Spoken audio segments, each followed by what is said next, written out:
AP deputy CM Pawan Kalyan స్వాతంత్ర దినోత్సవ వేదికగా అసత్యాలు వల్లించారు.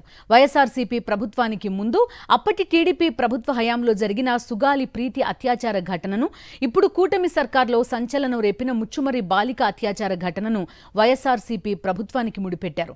2017లో జరిగిన సుగాలి ప్రీతి అత్యాచారానికి గత వైఎస్ఆర్సీపీ ప్రభుత్వ వైఖరే కారణమని ఆయన అనడంతో సభికులంతా విస్తుపోయారు. అలాగే ఈ ఏడాది జూలై నెలలో సంచలనం రేపిన ముచ్చుమర్రి బాలిక అత్యాచార ఘటన కూడా వైఎస్ఆర్సీపీ ప్రభుత్వ నిర్లక్ష్యం వల్లే జరిగిందని డిప్యూటీ సీఎం పవన్ కళ్యాణ్ చెప్పడంతో అంతా అవాక్కయ్యారు.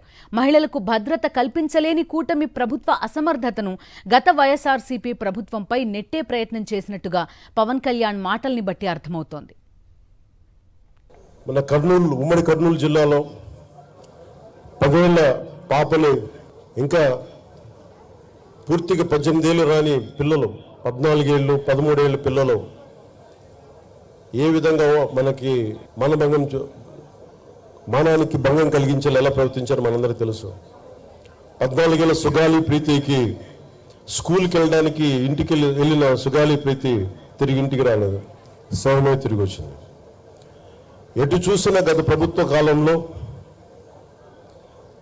లా అండ్ ఆర్డర్ చాలా బలహీనపడిపోయింది.